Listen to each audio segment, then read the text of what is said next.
oggi sul panel intitolato From the Custody of Creation to the Smart City, the Recovery of the Feminine in Response to the Challenges of the 21st Century.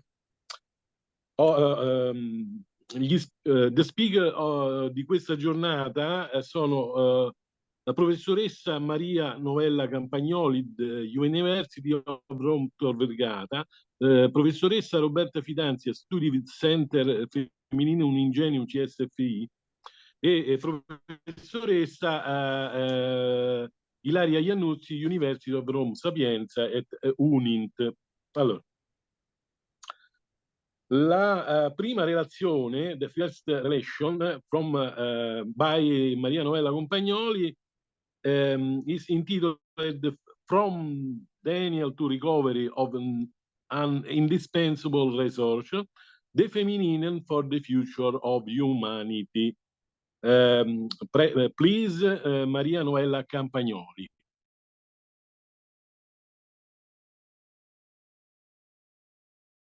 Thank you so much. Good morning. First of all, and sorry, excuse me, the slide. A second, just a second. Oh.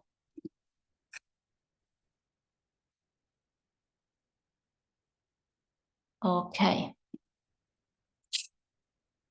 First of all, I'd like to thank the organizer of the World Women Conference 2023 and praise them for this initiative, not only extremely prestigious, but also particularly useful for promoting a new culture all over the world, based on respect, inclusion, equality, and enhancement of women. I'm also particularly happy to share this panel with Paolo Armellini, Roberta Fidanzia, and Ilaria Iannuzzi, colleagues who for many years deepened gender issues and with which I share sensitivities, ideas, and approaches.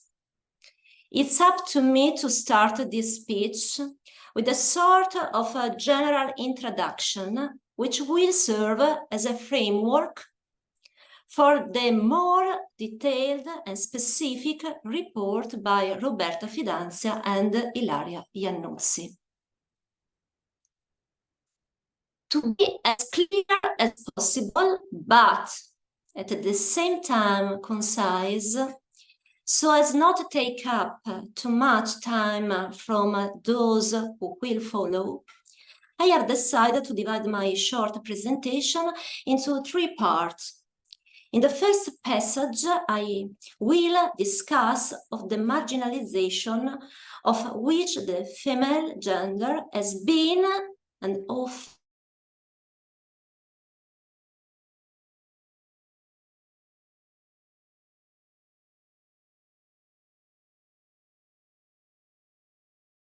a victim. Here are origins and the variation, helping me with a reference and more known passages and authors placed in a different historical period. In the second step, I will offer a reinterpretation of the feminine, highlighting its intrinsic attributes, specificities, and the important and the added value for the whole of humanity, all with the aim to promote a culture based on the enhancement of the complementarity, where genders do not oppose or fight each other, but collaborate and, in literal sense, walk together, understanding that the difference between male and female, rather than being a limit, is a fundamental wealth not only for individual groups and community, but for the whole of humanity. And with this observation, I will start at the end of my short journey. In the concluding passage, I will invite the enhancement of women's potential as a resource for building a better tomorrow for whole humanity, for a tomorrow that, starting from the recovery of what the feminine reminds and teaches, is finally inclusive and equal, marked by non-violence and respect for women and men, but also for environment, animal, and for nature. I now move on to the discussion of the individual points presented. Sometimes ignored and relegated, other times belittled, feared, and opposed, the feminine has often been the victim of marginalization and even oblivion and persecution. Emblematic and striking is certainly the persecution of which witches were victims, often guilty only, interested in the sciences and approaching medical art, precluding today gender. And it has been so for a very long time, in philosophy, in the arts, in politics, and of course, also in law. A marginalization and exclusion with very ancient origins that can already be traced in mythology and in the classical age. In respect of the synthesis imposed by my speech, I try to explain these preliminary statements with some illustrious references. A first reference to Plato's Symposium, a classic text among the best known and most significant for our theme. Here, in fact, is treated of what love is, trying also to define it. The context is quite peculiar, not only because women are not included in this symposium, and only men quibble and confront each other, but also because two aspects emerge, which, in my opinion, are very important and worth of note for our reflection. The first aspect is given by the fact that, questioned on the subject, Socrates does not expose his own vision, but speaks, referring to what he learned from the teaching of Diotima, his teacher, an element very important. Diotima is the woman who teaches philosophy to the greatest philosopher. Yet, philosophy, as well as many other disciplines, has often forgotten woman. The second aspect is given by the famous reconstruction on the origin of man proposed by Aristophanes, according to which the first sex, the man, is the son of the sun, and therefore and immediately associated with the sight, heralding a reference to lucidity, evidence, concreteness, reality, but also, more generally, to logos, to reason, intellectual and rational faculties. Differently, the second sex, the woman, is the son of the earth, which is why the feminine will always refer to telluric ties, to blood and family ties, having to do intimacy with the private dimension as opposed to the public sphere, which, however, remain the prerogative of masculine.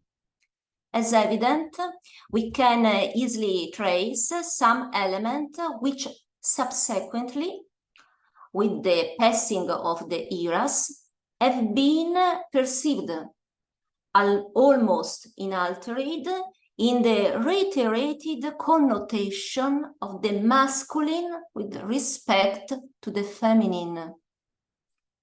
A second reference to Antigone by Sophocles, which reconfirms the insights of Symposium. The tragedy, in fact, places us before two opposite poles. On the one hand, there is Creon, who is a man, who is a lord of polis, the city, but also the public dimension in general, and who is also guarantor of order, and the one who invites everyone to respect human laws. On the other, there is Antigone, the woman, a figure linked to the oikia, to the house, to the private dimension of generativity, of care, who, opposing to the edicts of Creon, invokes respect for the bonds of blood and appeals to an higher right than the human one. A tragedy which speaks to us of emerge of a political order which is substantially and predominantly male. Another one reference to Bacon with its matriarchy. Here, starting from the historical reconstruction of the Lycian matriarchy, Bachofen highlights the genesis of the age-old and inveterate gender opposition between the male and female, which still accompany us today, and which assign the female a secondary role and sometimes even a sort of substantial negative value compared to the masculine. For more, in Bachofen, we can also trace the beginning of the peculiar association, according to which the masculine will refer to ius civile, while the feminine recall the ius naturale.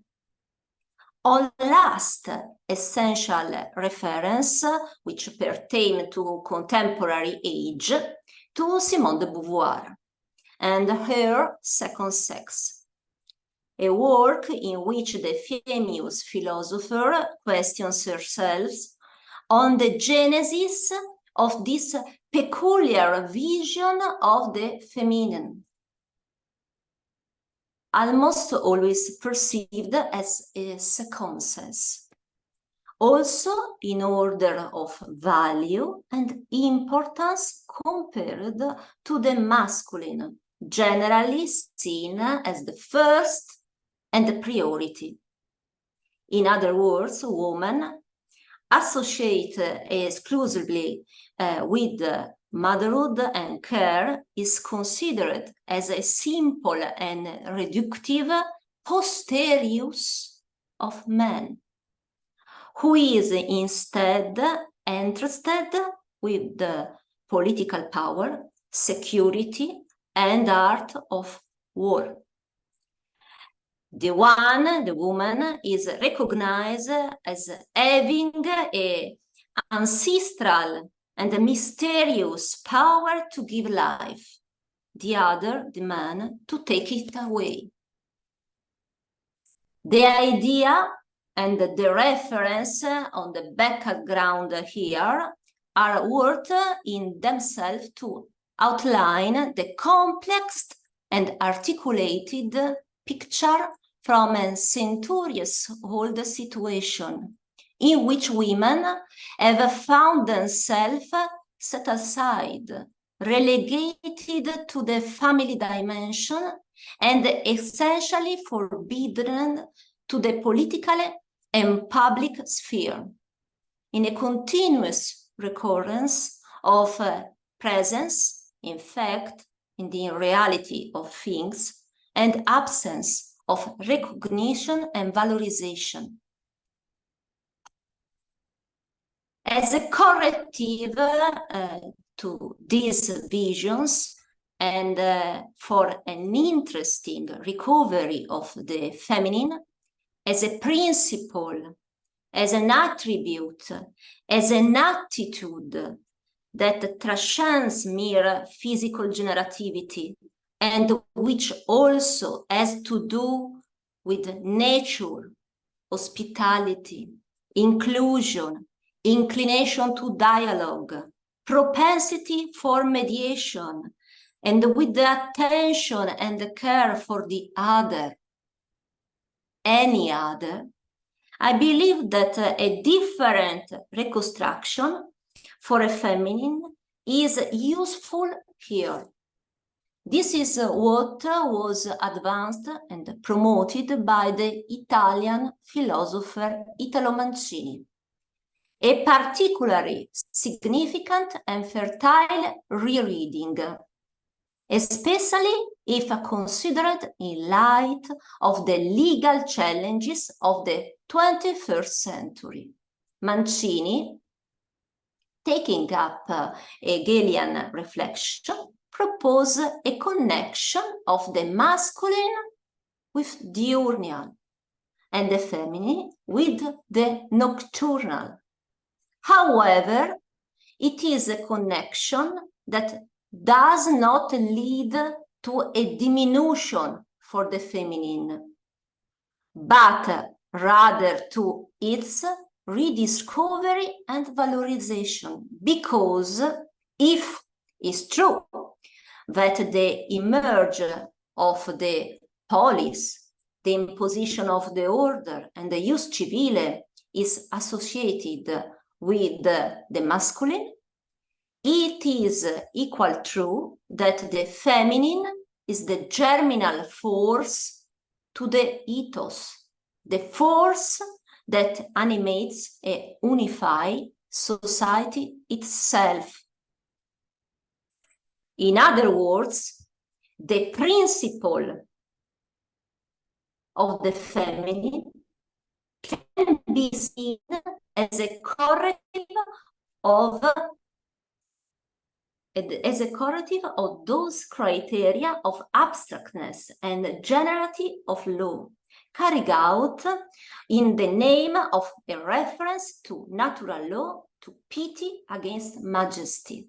A vision in which, with a reference to Barthes, woman is colored with a different further value, renewer and vivifier of law itself, in the name of the prevalence of the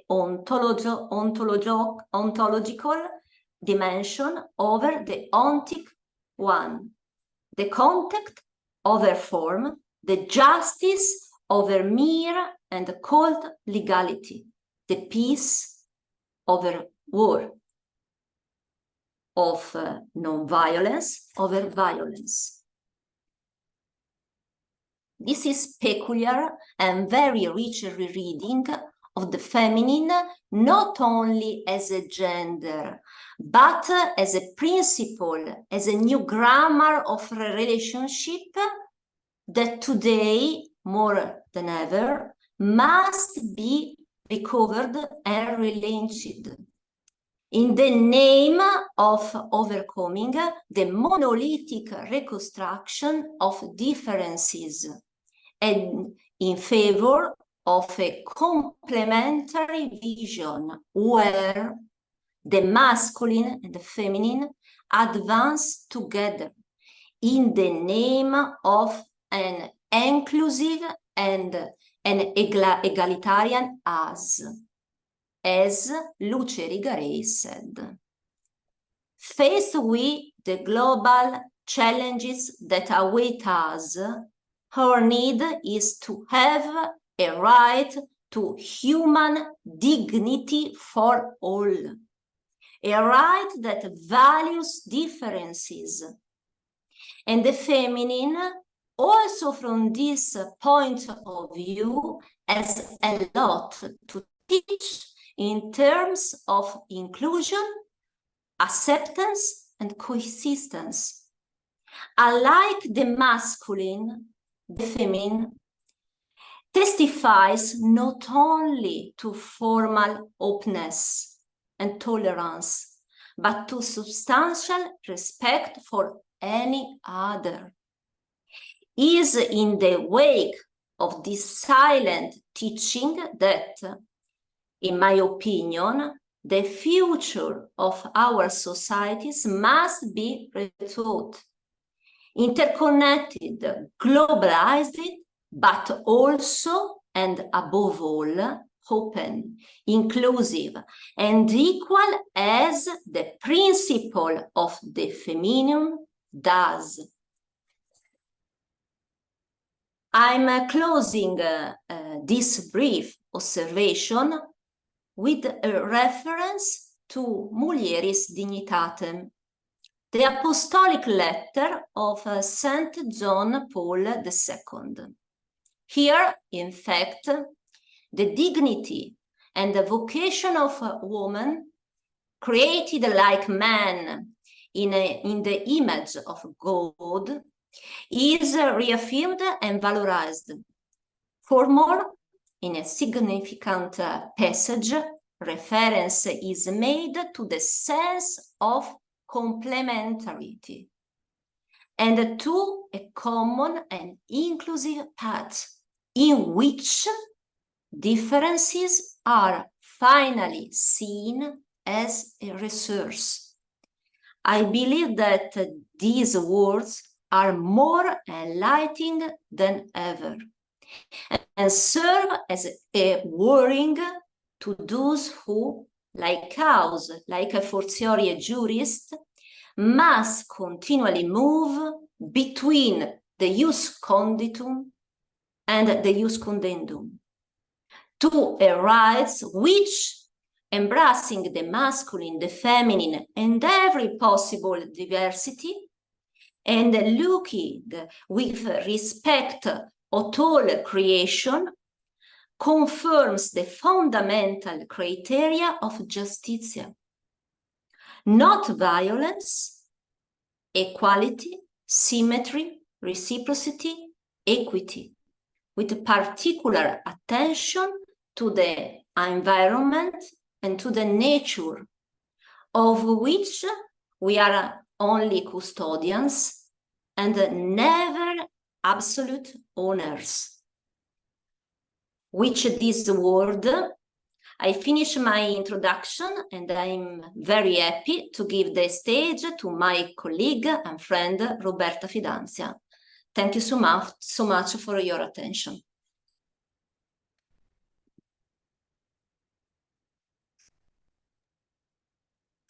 Thank you, Maria Novella. Maria Novella Campagnoli is research, Law Department of University of Rome Tor Vergata, qualified for the function of associate professor. In the same university, she is aggregate professor of theory and practice of human rights in SARI, the Greek course. She is a member of a Guarantee Committee for Equal Opportunity, the fight against discrimination and workplace well-being, University Rome Tor Vergata, Centro Studi Giuridici Discon per Donne, University of Rome Tor Vergata, and Centro Studi Femminile Ingenium. She's a lecturer in the second level Master Innovation and Digital Transformation in the Public Administration of the Faculty of Political Science of the University of Teramo and at the School of Specialization for the Legal Profession of the University of Perugia. More recent works dedicated to gender issue, donne, diritti, cultura, ripensare la condizione femminile. Torino 2022. Thank you for your lecture about the care, theory of the care. Can you precise these keywords? Justice and environment for the feminine theory.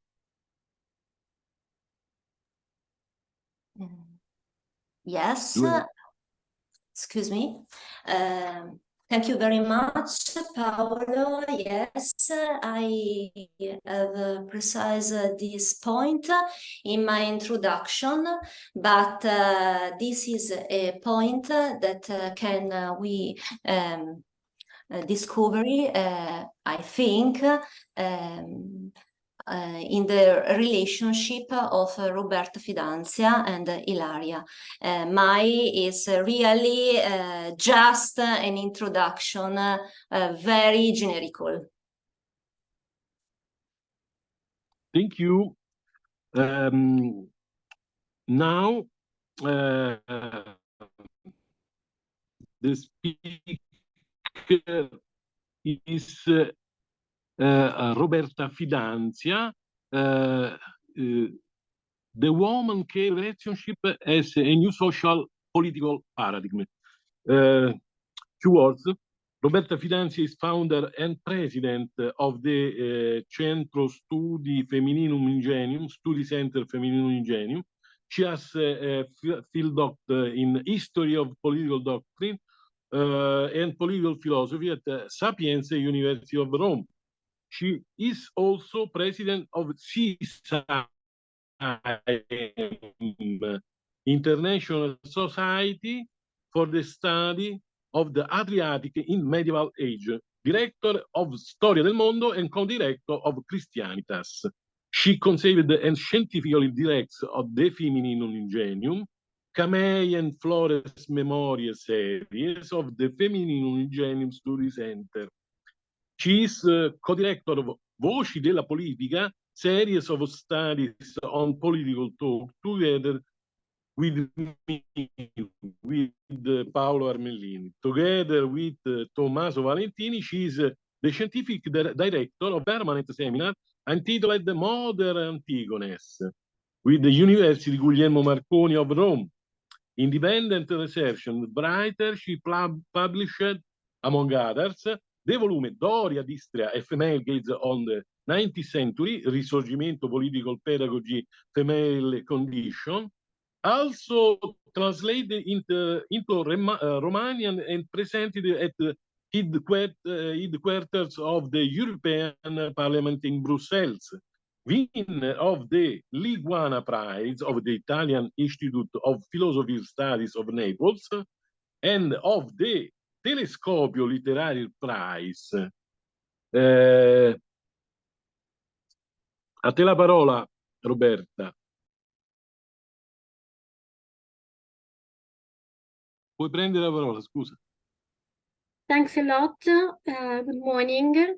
I would like to thank all the organizers of the World Women Conference for this beautiful, interesting, and hopefully constructive opportunity to meet. It is an honor and a pleasure to participate with a report in this panel, in this important World Forum. I want to express my thanks to my dear friends and brilliant minds, Professor Maria Novella Campagnoli and Professor Ilaria Iannuzzi, for having enthusiastically joined the proposal of this panel. Thanks also to our friends, Professor Paolo Armellini, for agreeing to introduce and manage our work. I begin this report with a quote that contains and represents its ultimate meaning. The world does not ask that we believe in it, asks that we notice it, that we appreciate it, and that we have attention and care for it. James Hillman, Beauty Policy. Since the beginnings of human civilizations, the role of the women has always been fundamental in the development of humanity's knowledge and skills. Many myths based the birth of agriculture, mathematics, calendars, medicine, laws, and therefore human societies on the work of caring women. The feminine, therefore, over the centuries and millennia, has revealed itself in its founding essence, manifesting its potential in the crucial phases of the development of humanity. There are many female figures who have distinguished themselves in the various epochs, offering irreplaceable contribution to the world of humanity. A fundamental element that I would like to bring to your attention is that of care-cure. How is the care-cure defined?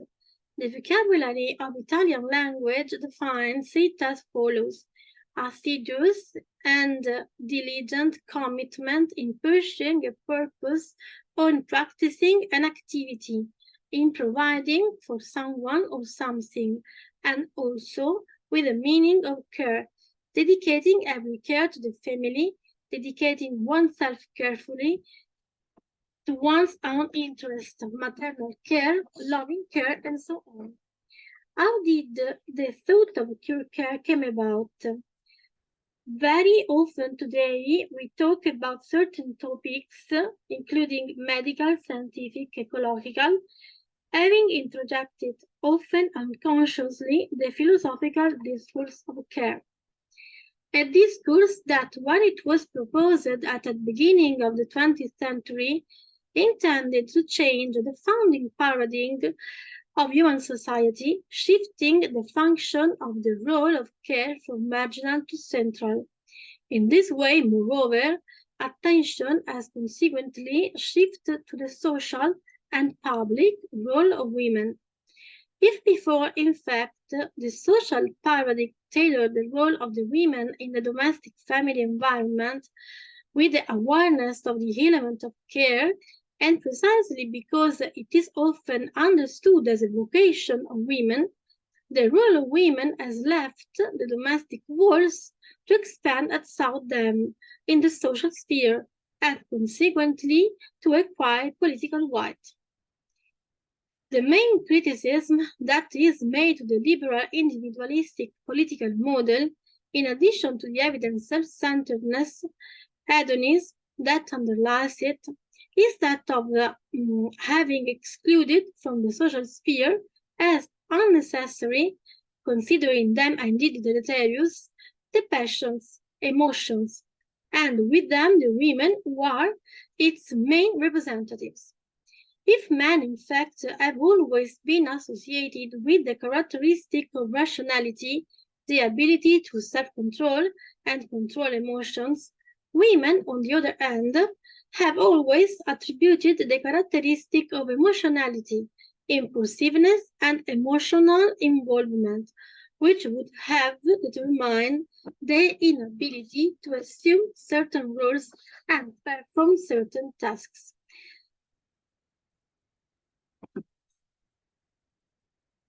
Modern philosophical and liberal thought has given us the model of possessive individualism and the hegemony of Homo economicus. That is to say, the figure of an autonomous and projectile, instrumental and calculating individual who rationally pursues his own interest. Homo economicus is not at all a dispassionate individual, but he is animated by essentially selfish passions. Whether they are acquisitive and aimed at the conquest of material goods, or identity that is aimed at self-affirmation, at the conquest of prestige and social status. He establishes the relationship with the other in essentially instrumental forms, tending at worst to domination, hopes, at best to competition with. The modern liberal tradition has given us the idea that individuals are motivated essentially by self-interest and selfish passions that have negative effects on common life, and that find solution only through self-regulatory strategies, namely the market, or rational routes, and artificial institutions, namely the state, which allow to build a sustainable social coexistence. It emerges, therefore, a contrast between the Homo economicus, thus defined, and the concept of care that we want to highlight here, and that, in the first instance, belongs to the sphere of the feminine, which, as we have seen before, is removed from the political headquarters, and which helps to highlight a clear opposition between the concepts of strengthening the ego-permeated self, modern man, and the concept of other than oneself, characterized by self-giving elements on the self. In this path, the concept of empathy is particularly important, which is defined as the ability to participate, albeit in a vicarious way, in the emotions and experience of the other. Edstein defines it as the ability to feel the other, to realize his emotion and his experience. In other words, it implies that the discovery of the other, the recognition of its existence. This is the result of man's natural sociability and his innate ability to share. The limit of the contractual paradigm is evident when it is skeptical of moral or benevolent sentiments, considered ineffective or insufficient for the purposes of cooperation and stability for political society. The paradigm of care, on the other hand, assumes dependence and interdependence as universal dimensions that concern everyone. Havakitai, for example, writes that it is precisely in recognizing oneself as the children of a mother that lies the source of everyone's right to equality. In turn, Edstein teaches a remarkable radicalism. Her thinking on formation is very radical, almost subversive with respect to the order of the world. According to her, training can only be done by women, whom she calls mothers of humanity. If it is a question of forming people, human beings, to be able to take care of relationships, educate and form, it must be women who do it for their willingness to be mothers in flesh and blood, even if then some do not choose to be concretely. Another author, Martha Nussbaum, affirms that care is to be considered central to human life and fundamental to the political realization of a democratic society. A true examination of the philosophy of care reveals its great power, capable of shaping liberal and pluralist citizenship practices. If the world is a plural set of singular beings, as a well-known philosophical formula skills, an ethic worthy of the phenomenon we call globalization can only fully assert the good reasons for this co-belonging, intervening on disturbed developments, typical of modernity and its ultimate outcomes, and characterized by bad polarity between the obsession of the ego and the obsession of the we. Both configure a pathology of feeling, one by absence, the second by excess of pathos. According to a scholar who unfortunately recently passed away, Elena Pulcini, it is precisely from the passions, from their cognitive and communicative function, that we must start again. It will prove decisive to be able to govern fear, a fundamental passion of associated life, to be reactivated through a virtuous metamorphosis, which at the same time constitutes its emotional awakening and places it as a precondition for moral action. Being aware of one's vulnerability as non-sovereign subjects and acknowledging the reality of contamination are the assumptions that teach us to be afraid of rather than to be afraid for. And fear for the world means care for the world.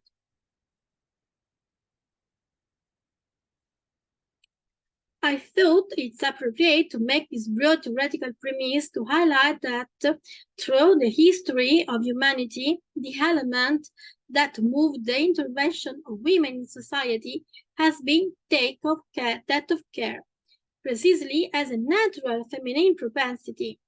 If this is true, it is also true that it has expressed itself in various and different forms. Care of children, care of elderly, care of the family, care of oneself.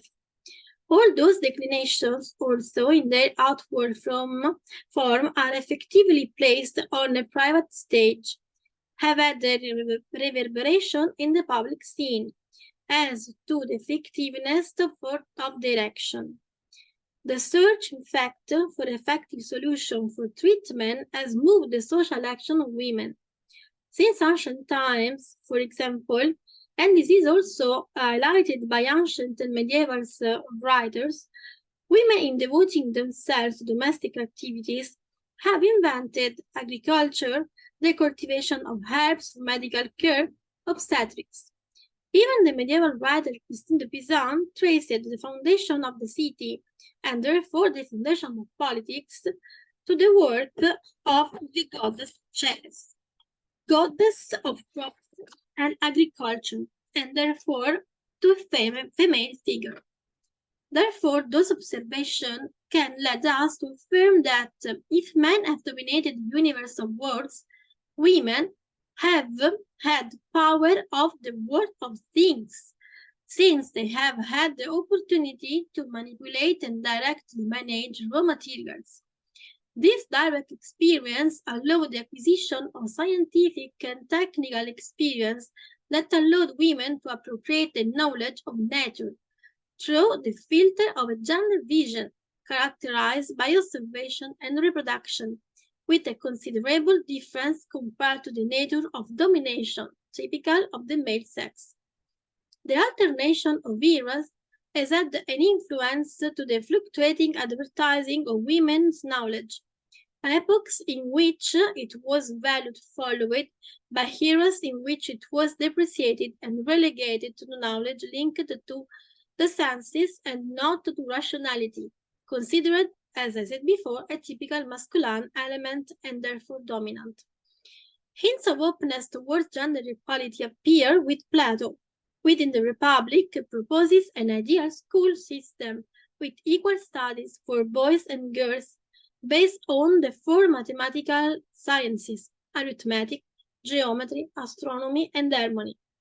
Feminine science, at least until the modern age and even more so to our contemporaneity, has expressed itself and developed in the field of medicine.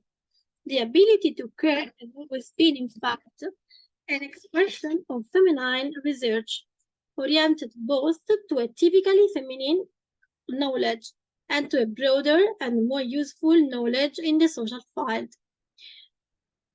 As Erika Maderna writes in her volumes dedicated to Mediceste, tracing a history of medicine means retracing the ways of emancipation of women from a de facto exercise of the medical art, practiced silently within the home, towards an opening to a professional dimension as equal as possible with respect to the male one.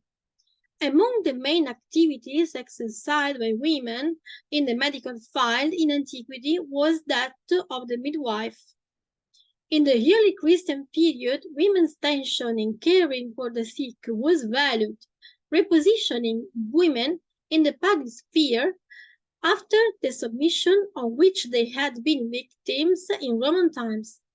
Many saints are remembered for their total dedication to the sick, for their ability to take care of the ones without breaking down or feeling disgust.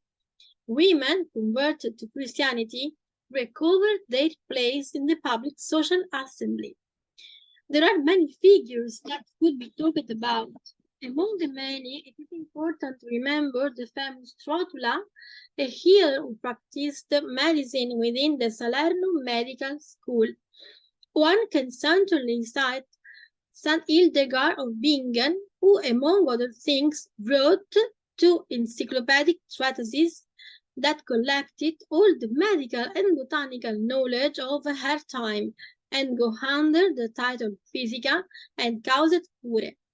She argued that in creation, man represented the divinity of God, while women personified the humanity of Jesus. In 2012, Benedict XVI proclaimed her a doctor of the Church. Scrolling through the centuries, there are many female figures who have made their valuable contribution to humanity in terms of relationship between care, science, and sustainability. Precisely, this relationship could be the basis of a new political paradigm in which the relationship and passions, elements of the feminine, are not expelled but rather are sublimated in the construction of a new model of society. This is also the theme of one of the coursework papers of the Study Center Femininum Ingenium. You are invited all.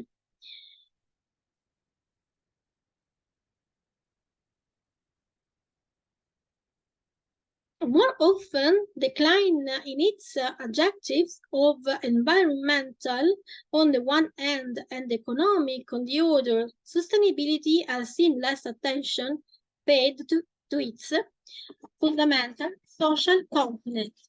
Today, more than ever, and this is also confirmed at the international level by the Sustainable Development Goals dictated by the 2030 Agenda, and integrating reflection on the three different pillars of sustainability and a renewed attention to that social dimension so often neglected are necessary. The United Nations and European Union reports of 2021 have highlighted some elements on which careful reflection is becoming increasingly urgent. A pandemic, in fact, tends to amplify and exacerbate all existing inequalities. Those inequalities, in turn, determine for the affected person the severity of the impact and the efforts necessary for recovery. The pandemic and its social and economic repercussions have created a crisis unprecedented in the history of humanity, a crisis that also requires a cultural response of the entire society in order to confront its extension and complexity. The observation and reflection on this issue so that it is understood in all its articulation also requires a point of view that takes into account gender differences.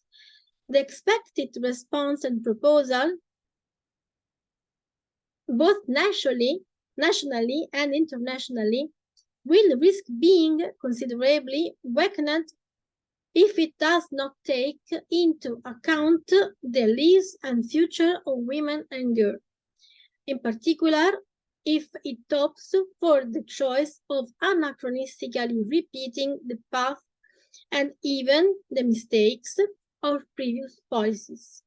The aim of this consideration is therefore to encourage careful reflection in order to prepare proposals to build more equitable, inclusive, and capable societies of recovery.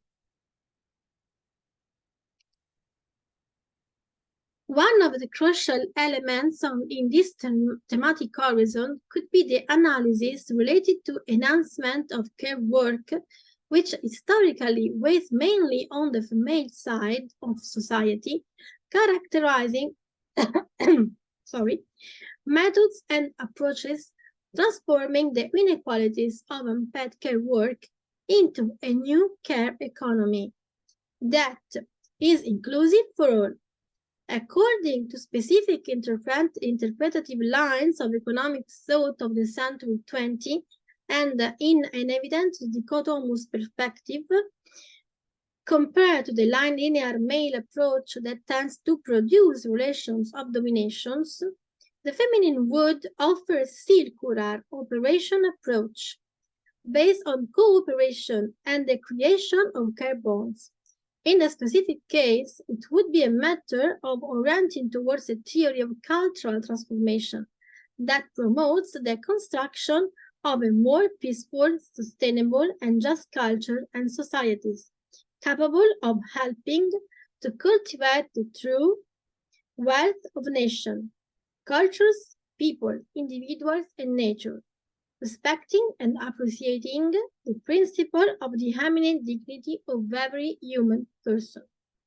A principle that imposes to build a world in which every man, without exclusion of race, religion, nationality, can live a fully human life, freed from the servitude that comes to him from man and from a nature not sufficiently mastered, as said Populorum Progressio.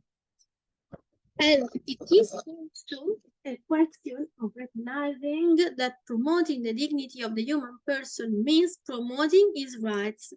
In the question under consideration, the right to development and a healthy environment, and recalling his duties, that is, responsibility towards himself, towards others, towards the goods of nature, and towards the world.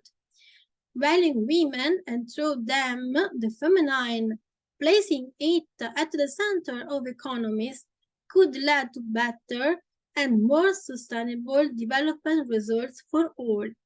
For sustainability, it could therefore be appropriate to use in the world society more and more consciously the values of the feminine, promoting the development of a different mentality and operating a radical change of perspective and paradigm, participating in a care revolution that builds a language and an economic, social, and environmental system capable of satisfying the needs of all, without discrimination, since ecological sustainability is only possible in a context of social development and economic growth, and therefore the elimination of poverty and social discrimination are crucial components of sustainable development.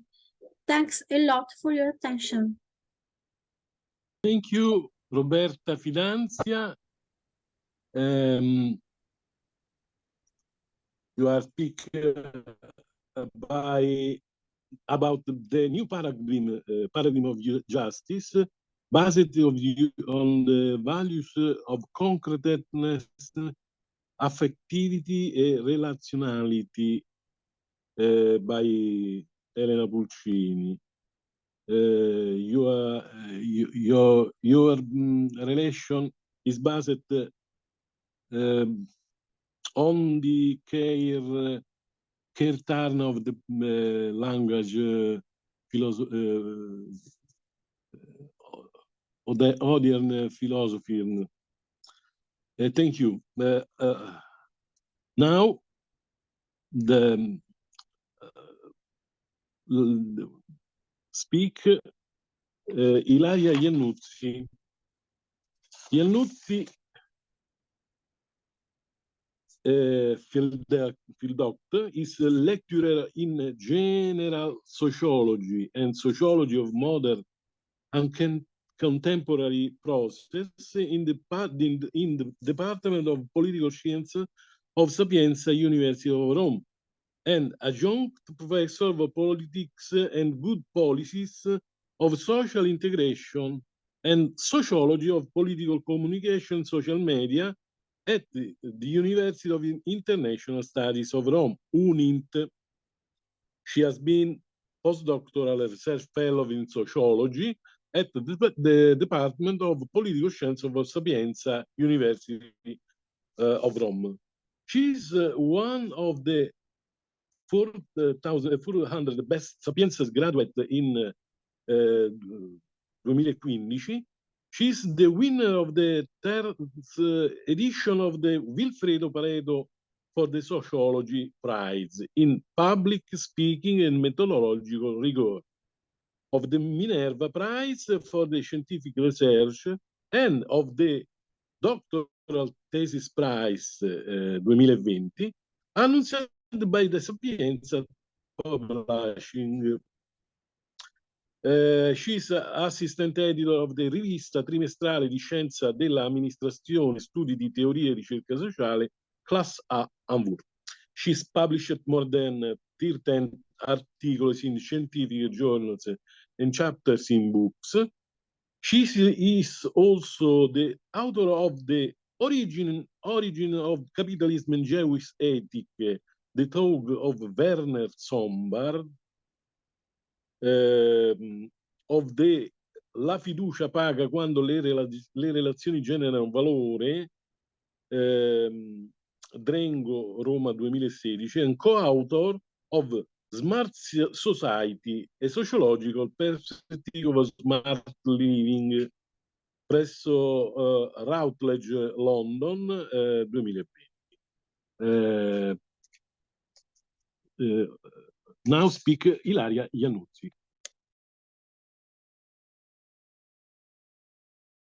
Thank you, Paolo. Thank you very much for this presentation, this introduction. I joined my previous speakers, Roberta and Maria Novella, with my thanks to the organization of this conference and possibility of sharing our ideas and our research topics. So I just share my screen. Okay, I hope it is visible. Okay, so just a brief introduction. Just to say that our cities are, and in general, our social contexts are becoming increasingly smart. The process of smartification concerns every area, city, community, home, politics, individual person, and so on. And in this process, the pivotal role is represented by the technological element. There is no smart context if it is not at the same time also technological. In the relationship between technology and smart society, a fundamental role is played by women. It has been analyzed, for example, that women are much more sensitive and responsible than men towards environmental issues. Or again, a smart society is based on the importance of the pedagogical dimension, which is also realized through the practice of play, contexts in which the female element becomes central. An example of the importance of the role of women in this area is Fumiko Hayashi, who was mayor of Yokohama from 2009 to 2021, who immediately set her city administration in terms of innovation, cooperation, sustainability, and efficiency. Previously, she was president of BMW Tokyo and Tokyo Nissan, gaining managerial experience of high responsibility. Hayashi has not only dealt with markets and businesses, but also with civil rights, equal opportunities, and social inclusion. She launched one of the most innovative smart city platforms in the world, the Yokohama Smart City Project. So in this paper, I just try to analyze from a sociological point of view the role of women within the smart society with the aim of highlighting the characteristics, elements of women's contribution to this topic. So let's start with the topic of women and environmental issues, because one of the fundamental elements of the smart society, as the case of the smart city clearly highlights, is represented by the attention to the environmental issue. No context can be considered truly smart if it does not adequately consider the issue of respect for environment and all its consequences. Let's think, for example, of the issue of energy efficiency, which directs attention towards the construction of smart buildings, that is to say, buildings that pollute little and that are able not to alter the environment in which they are in their relationship with nature. But smart buildings are buildings also equipped with devices and systems that can communicate with the city and the world effectively, but at the same time are able to guarantee to those who live there for their characteristics, high safety, qualities, and comfort. And all this without sacrificing a more sustainable energy management from both an economic and environmental point of view.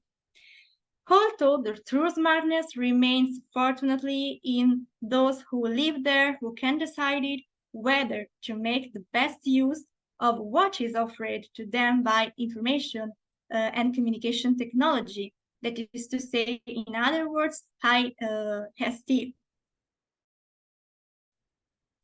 So according to some studies that investigate how environmental demands are perceived by the population, in the Italian context, for example, women show a greater concern for the issue of the environment. I think it would be interesting to be able to carry out empirical research in other countries, European and not European, to verify if this connection between women and the environment also happens elsewhere. But in this research, some clusters emerged. To simplify, we can divide the population into 6 categories: diligent, disoriented, problematic, optimistic, payer, and indifferent. Diligent people have a high sensitivity to environmental problems and confidence in the positive future evaluation of environmental conditions. This category has a clear female value. Disoriented and problematic have not a clear idea about this type of issue, and optimists see with serenity the ecological future, both in terms of the safeguard measures that will be undertaken and in terms of new opportunities allowed by scientific and technological development. Payers have a strong predisposition to personal economic contribution. Finally, indifferent people have no attention to environmental issues, do not intend to contribute in economic terms, and have distrust of the possibilities for improvement that certain measures could entail. So if the environmental issue is fully part of a smart society, that we can see that women have enormous potential in this area. Through their example, they can also be an example for men and women who place themselves in the categories of indifferent or disoriented people. Women in particular express greater concern about air pollution, hydrogeological instability, and other natural disasters. Men are more concerned about greenhouse effect, ozone hole, waste, deforestation. This difference between women and men is interesting in terms of the mutual possibility of influencing one's own choices. and it is a potential that could be very useful in terms of improvement. So in this sense, the role of women from a simple domestic role becomes a social role. The woman who takes care of the house and manages it in a way that is attentive to the environment is a woman who is contributing to the construction of a society more attentive to certain issues. Women are often weak in terms of economic choices, but strong in terms of private choices. Who, for example, manages the kitchen in a house? Generally, it is the woman who decides what to buy, how to cook, what to feed her family. So certain consumptions, energy, food, organic or not, belong precisely to the woman who manages the domestic economy, also from the point of view of the cost of certain choices. It is therefore to be hoped that women will be increasingly involved in decision-making processes. When women are involved in a project that has to do with the environment, resource management tends to improve considerably. To be more precise, environmental protection is increased when the groups responsible for the project are made up of at least 50% of female representatives.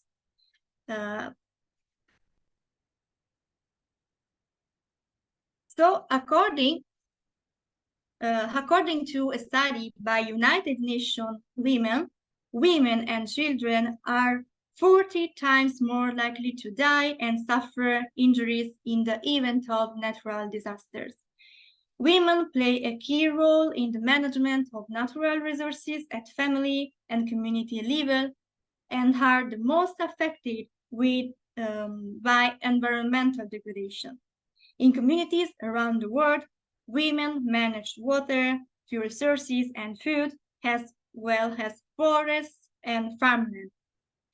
According to United Nations women produce 60 to 80% of their food in developing countries, while inheritance laws and local customs often prevent them from owning or renting land and obtaining loans or insurance.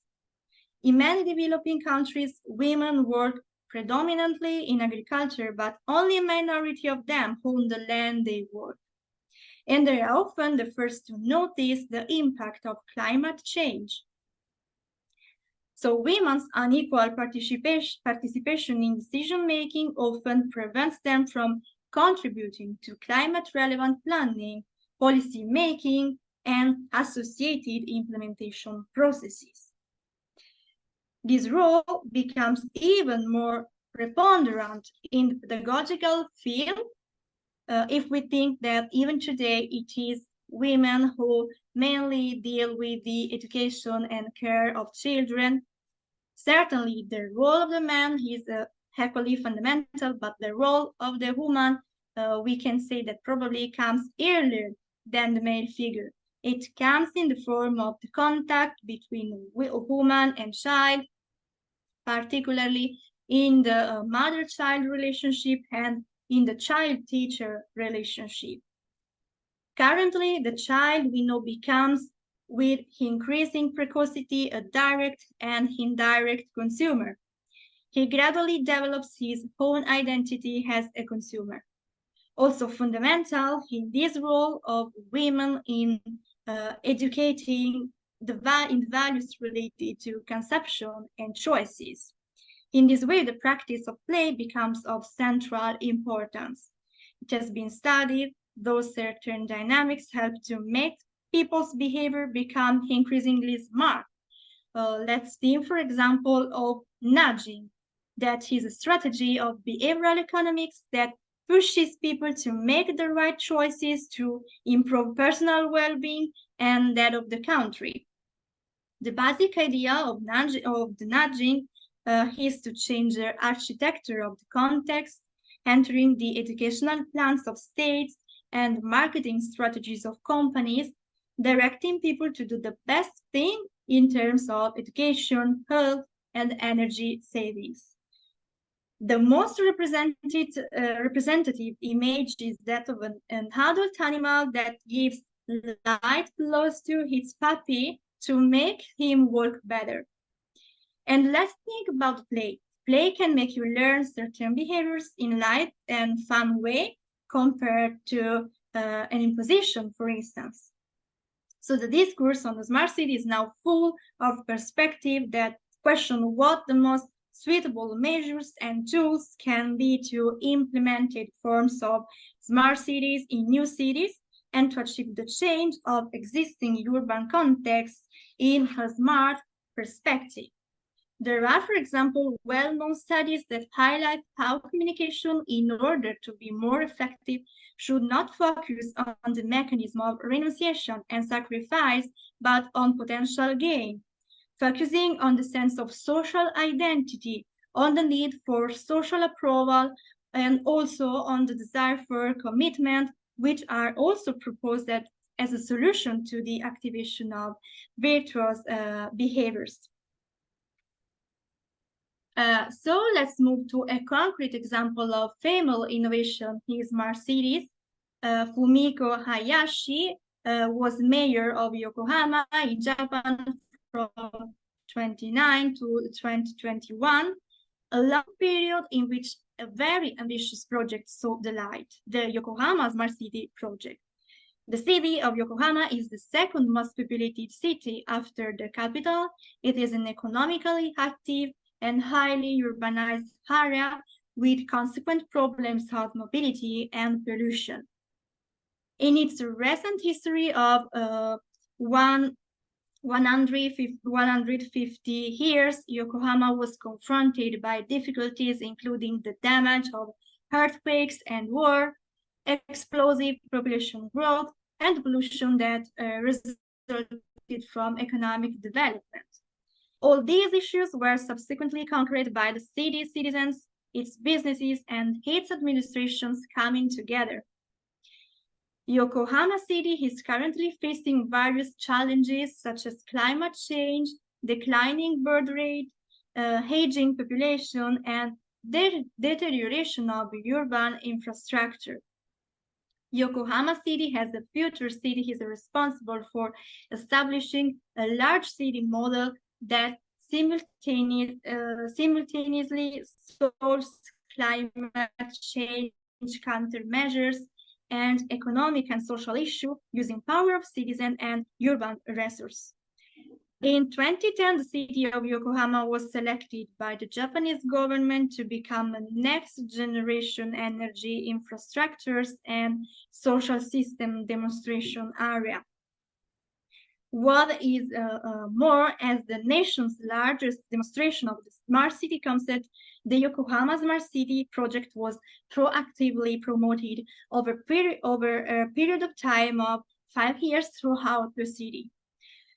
The Yokohama Smart City project was set in a urbanized metropolis that is home to approximately 4 million inhabitants. So through cooperation with some of the most famous names in Japanese business, including Nissan, Panasonic, Toshiba, and so on, the project saw the development of photovoltaic power generation systems. It also saw the introduction of building energy management systems, factory energy management systems, and home energy management systems into commercial buildings, factories, and private homes. What is more, community energy management systems that are designed to strike an optimum balance between energy demand and supply were introduced, and the reform of social systems promoted. When a journalist asks Fumiko Hayashi, what obstacles do you think women leaders still face in delivering their agenda, including on climate change? The mayor replies, being a woman will not be an obstacle in implementing the agenda. The strength of women lies in leadership that employs empathy and acceptance. So better results are produced by men and women taking advantage of each other's strengths, coming together, and producing results in tandem. So I move rapidly to the conclusion of this paper, just to say that even today it is not possible to define unequivocally what is meant by the expression smart city. Technology is surely fundamental to make a city smart, but it is not enough. Smart cities mean smart people, smart institutions. It means cities that are not only technological, but also sustainable from an environmental, economical, and social point of view. A smart city works if all innovations are able to coexist and interact in a systemic and dynamic way, but especially if the term smart works more on human intelligence that can be stimulated within a process that aims at inclusion, a key element of this new way of urban life. So the change of a city towards a smarter model certainly needs a technological innovation capable of making alternative solutions compared to conventional ones. Technology, however, is not enough to generate change. Fundamental is the willingness of citizens to accept change that cannot be based only on new rules lowered from above by a more responsible governance model, but that must be confronted with the awareness, individual and collective, that the development model must change. Women, therefore, as citizens, can play a central role in the process of smartification of society, especially in the sense of a society that is smart as it is more inclusive, more equitable, and more sensitive to issues that otherwise would remain in the background. So these are some references for those of us who are interested in this topic. And thank you very much for your attention. These are my mail addresses for any question, comment, or something else. So thank you again. Thank you, Ilaria Iannuzzi, for the conclusion in our panel entitled From the Custody of Creation to the Smart City. Abbiamo ascoltato Maria Novella Campagnoli, an indispensable resource, the feminine for the future of humanity. Roberta Fidanzia, the woman care relationship of new social political paradigm. The new paradigm of justice is based on the values of concreteness and affectivity and interdependence relationality.